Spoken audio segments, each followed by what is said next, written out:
The chairman of the arbitrator panel looked at me as though I were the cheapest, dirtiest thing in that gleaming, polished conference room. That look, it's been playing on a loop in my mind ever since. Just a few feet away from me, on the other side of the table, sat my husband. Sorry, my soon-to-be ex-husband, Siddharth Malhotra. He was in that bespoke navy blue suit I had custom ordered for him from one of Mumbai's top designers for his birthday. He sat there as if he were the most innocent, most wronged man in the entire country. My name is Ananya Sen. I am 34 years old. Over the last 7 years, I had built an interior architecture firm from scratch, Aeon Spaces. When I started, all I had was an old iPad and a cheap desk shoved into the corner of our 2 BHK apartment. Today, Aeon Spaces generates a turnover of 4 crore rupees a year. We have an upscale studio office in South Delhi, and 6 full-time design experts work with us. Siddharth is a senior consultant at a private wealth management firm. His job was decent enough, but there was a significant gap between our incomes, something I never made an issue of. I thought we were a team. I was wrong. "Ma'am, please take your seat," my divorce attorney Vasundhara G. said softly. I gripped the corners of my navy blue formal kurti, willing my hands to stop trembling. Along with the chill of the air conditioner, there was a strange, heavy silence in the room. Siddharth's lawyer, a sharp-looking, cunning senior advocate, switched on the microphone and said something that made the ground slip from beneath my feet. "Respected panel, we are not merely talking about asset division here. We have solid evidence that Mrs. Ananya Sen has been involved in an extramarital affair with our prime project contractor, Kabir Thapar, for the past year. She has used company money and resources to conceal this infidelity."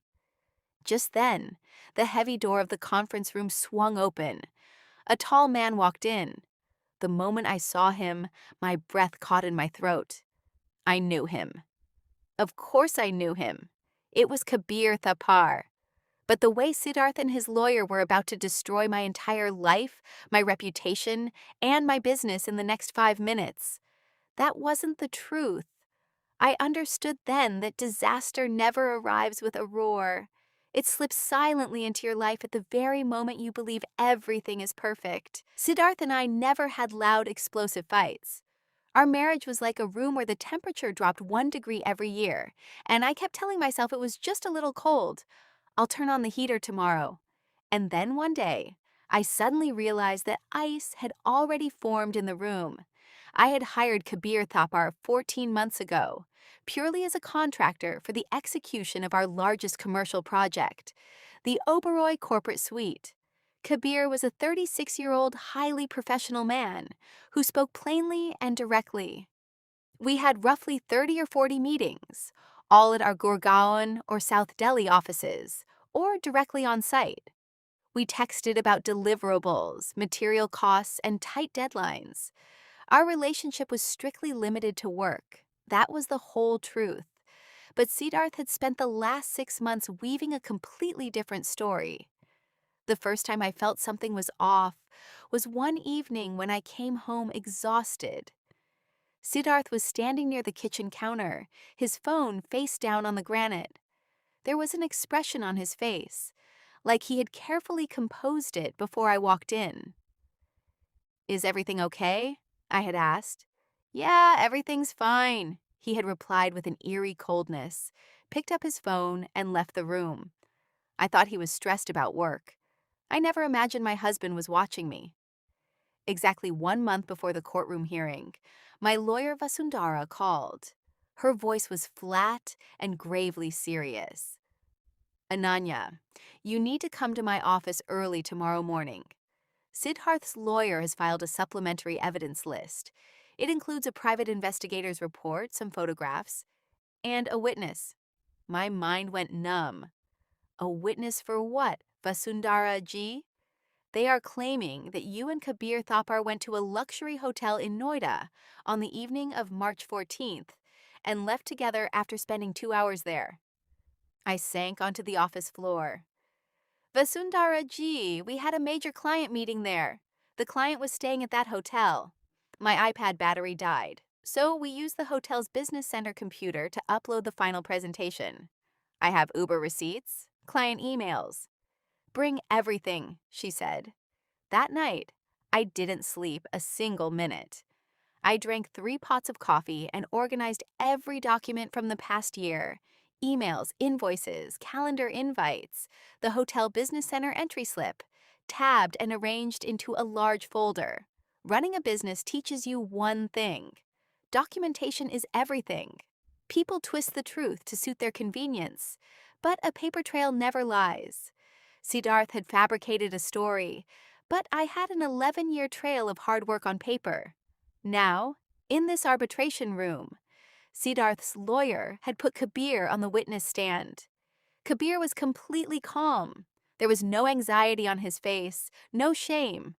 Siddharth's lawyer placed several photos before the chairman, taken outside the hotel, at a coffee shop, and in the parking lot, where Kabir and I were standing close, talking. Mr. Thapar, the lawyer asked, how would you describe this deep relationship of yours with Mrs. Ananya Sen? Kabir first looked at the lawyer, then at me. Then he reached into the inner pocket of his formal suit, pulled out his phone, and placed it on the table. Sir, Kabir said to the chairman, before I answer this question, I would like permission to play an audio recording. Siddharth's lawyer immediately stood up. Objection, sir. This is completely irregular. A witness cannot suddenly present something that is not already on the evidence list. Vasundhara Ji spoke without raising her voice, but with immense strength. Sir, this recording belongs to the plaintiff in this case.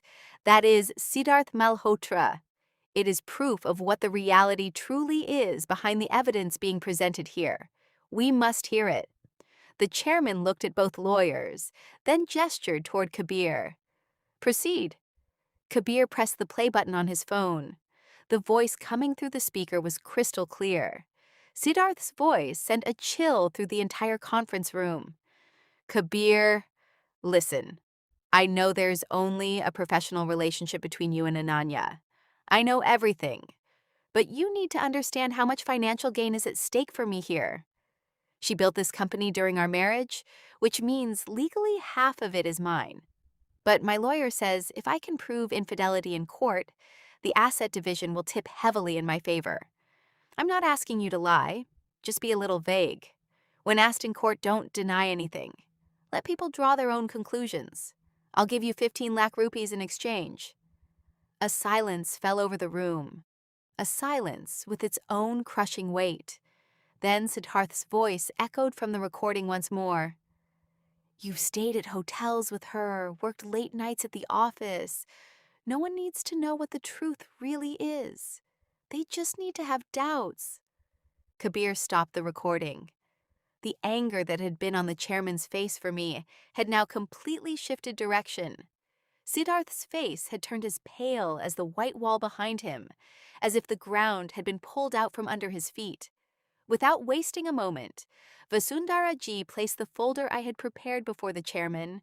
Inside were the Hotel Business Center login and logout slips from that evening of March 14th, timed exactly 45 minutes apart.